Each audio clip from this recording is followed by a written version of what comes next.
Social media. Possibly the best thing to happen to tourism revenue since the invention of the airplane. One scroll through Facebook and you will find white sandy beaches, exotic animals, and probably some pretty questionable safety standards. But these pictures only tell a fraction of the story.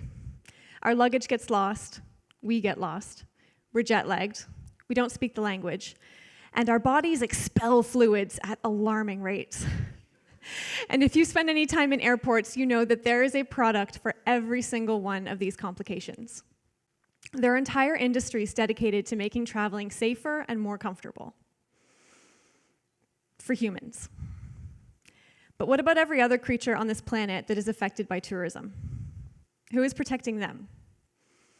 My PhD research focuses on the behavior and health of a wild group of monkeys at a popular tourist site in Malaysia.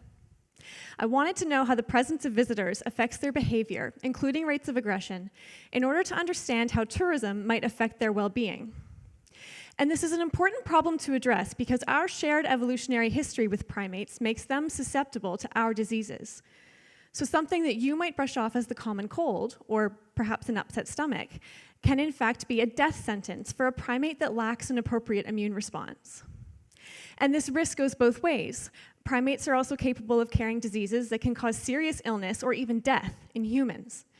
So understanding the ways that humans and primates interact in these tourist spaces is crucial for both public health and conservation.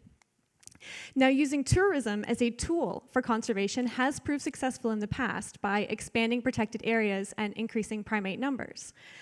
But this comes at a cost. Many studies have shown that primates who spend more time in close proximity to humans experience higher rates of infection with human diseases. So this leaves us with a difficult choice. Do you prioritize revenue or safety? In general, I found that rules that forbid people from feeding monkeys had an overwhelmingly positive effect compared to sites that encourage feeding. So although my monkey spent a lot of time near people, most of those encounters were brief and uneventful.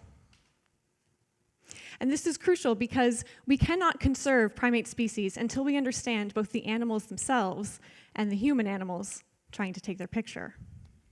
So despite the fact that most people on some fundamental level understand that monkeys are kind of gross, they're still willing to get far too close to them for the sake of a good picture. So how do we fight this age of Instagram where personal safety is often ignored for the sake of a personal selfie? Thank you.